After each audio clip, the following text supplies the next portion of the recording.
सिगां बासायगिरि आफादखौ आं हाजासे हामबायदों आरो नैथियाव हामबायदों बेवहाय जेसेबांनाखि नुजाफैनाय बयखौबो आंनि गोसो सिंनिफ्राय हामबायनाय जासिबाय।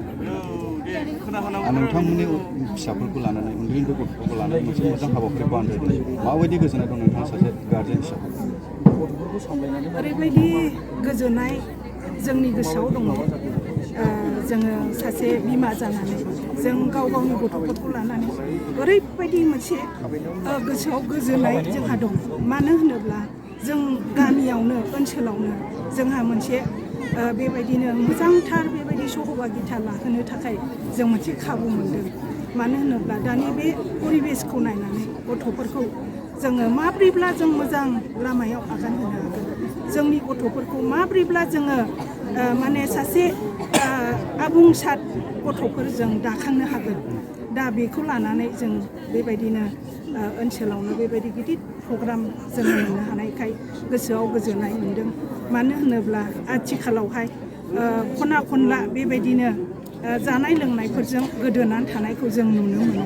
ओंखायनो बे प्रग्रामनि गेजेरजों उन्दैनिफ्राय लानानै जेसेबां लाइमोनफोर जोहोलाव सिख्लाफोर दं गासैबो बेयावहाय ज' बाहागो लानानै बेबायदि इसोरनि बाथ्राफोरखौ सोलोंनो मोननायखाय जों जोबोद गोजोननाय दं आरो। जाय उन्दै गथ'फ्रा बेवहाय बाहागो लाबाय बिथांमोनखौ मा खावलायगोन जे बे बिथोनफोरखौ लानानै इयुनाव गावनि जिउ दाफुंनायाव दावगालांनो थाखाय मा खावलायगोन? औ, आं बेखौनो खावलायनो हास्थायो। दा उन्दैनिफ्राय लानानै जेसेबांनाखि देरबोनाय गथ'फोर बिथांमोननिसिम आंनि बे खावलायनाया बेनो जाहैबाय। दा नैबे आथिखालनि परिबेसखौ नायनानै माने सिगां जों इसोरखौ सिगाङाव दोननानैहाय इसोरनि बायख'जों जों दाखांजानानै भबिष्यत जिबनावहाय जोंहा मोननै लामा दं। मोनसेया इसोरनि बायख'जों दावगानाय, मोनसेया समाजनि मोनसे रोंगौथिखौ लानानै दावगानाय। जेब्लानाखि जोङो बेबायदि इसोरनि बायख'जों जोङो इसोरनि गियानखौ मोननो हायो, अब्ला बे गथ'आ सानसेब्लाबो बियो राफुंसार गथ' जाहैगोन। ओंखायनो उन्दैनिफ्राय लानानैहाय माने बेबायदि बाहागो लानायाव जाहाथे उन जायाजासे गासैबो आं बिमा बिफानिसिमबो मोनसे खावलायनाय थाबाय।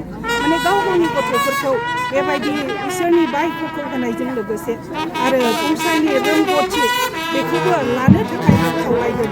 जाहाथे बिसोरो बेबायदि प्रग्रामनि गेजेरजों माने उन भबिष्यतआव निस्सय साफा सासे मण्डलिनि लिडार जानायजों लोगोसे समाजनि लिडार जाहैगोन। आं बेखौ मोनसे गिदिर मिजिंथिनाय दङ आरो।